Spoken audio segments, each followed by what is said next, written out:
Right now, something extraordinary is happening in Israel that's catching the attention of people worldwide. As Jewish families celebrate Rosh Hashanah, the Feast of Trumpets, we're seeing events that many believe could be connected to ancient prophecies. We're not just talking about religious celebrations. We're witnessing what some call signs: blood moons over the Holy Land, earthquakes shaking the region, and rising tensions between nations. In the next 8 minutes, I'll break down what these events actually mean, why timing matters in biblical prophecy, and what experts think could happen next. So stick around. What you're about to learn might change how you see current events forever. Let's start with the basics. Rosh Hashanah isn't just a New Year celebration. In Hebrew tradition, it's called Yom Hadin, the Day of Judgment.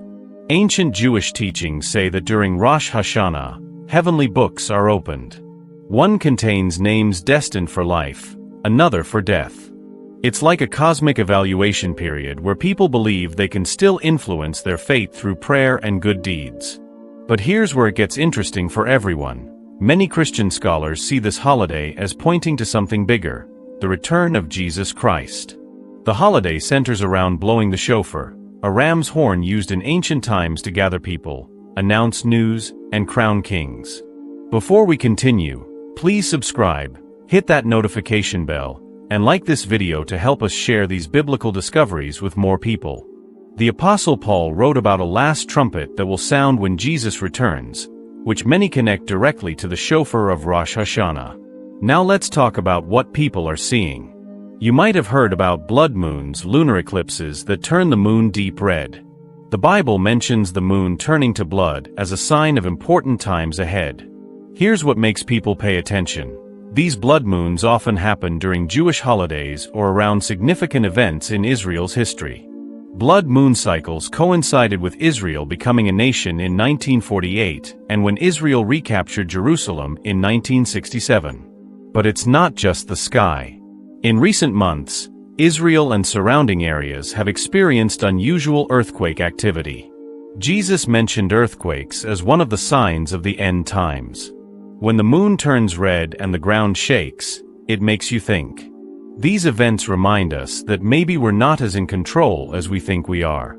While we're watching signs in the sky, something else is building: tension between nations, specifically focused on Israel.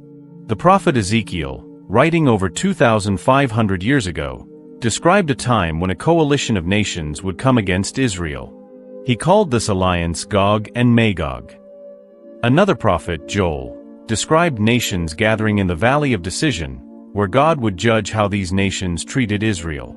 When you look at current headlines and compare them to these ancient prophecies, the similarities are striking. We're seeing shifting alliances in the Middle East, growing hostilities toward Israel, and rapid changes that seem to happen overnight. Whether you believe in biblical prophecy or not, you have to admit, the speed at which things are changing in that region is remarkable. But there's a deeper layer most news reports miss. The Bible tells us that what we see on the surface is only part of the story. Behind every conflict, there's a spiritual war between good and evil that's been going on since the beginning. The Apostle Paul wrote, "We're not fighting against people made of flesh and blood. We're fighting against spiritual powers, against forces of darkness." This war isn't limited to Israel. You can see it everywhere, in rising hostility toward faith, moral confusion that blurs right and wrong, and efforts to erase God from public life. From government decisions to entertainment media, the battle lines are clearly drawn. The main battlefield isn't physical, it's the human mind and heart. Ideas, entertainment, and cultural trends become weapons in this invisible war. Words like truth and freedom get redefined until their original meanings are unrecognizable.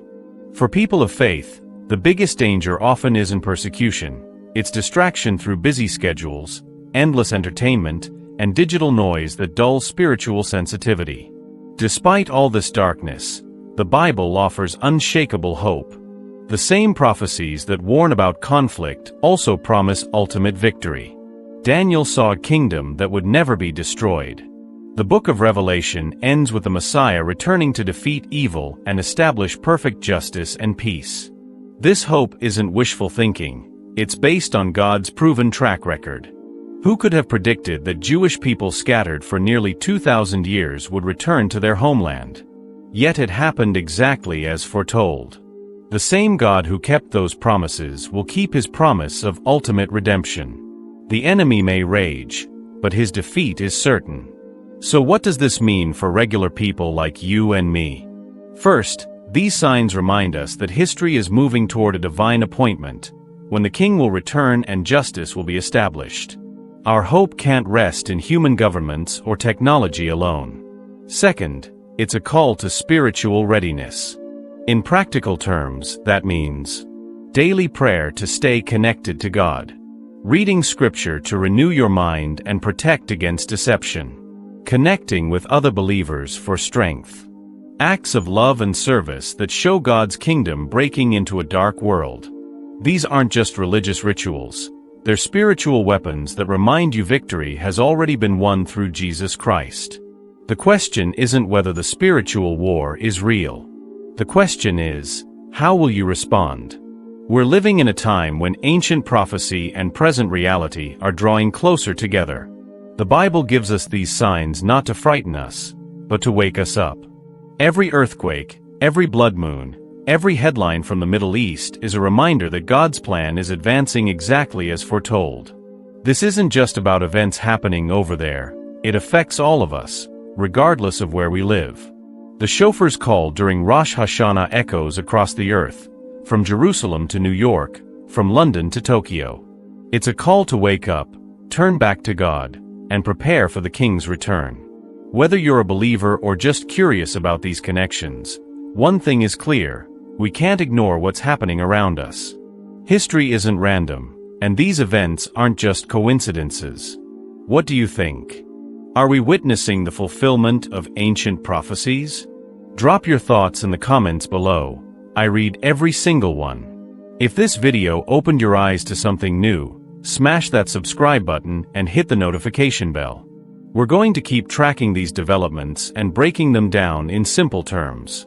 And if you know someone who needs to hear this message, share this video with them. In times like these, we all need to help each other stay informed and prepared. The King is coming. The question is, are you ready? Thanks for watching, and I'll see you in the next one.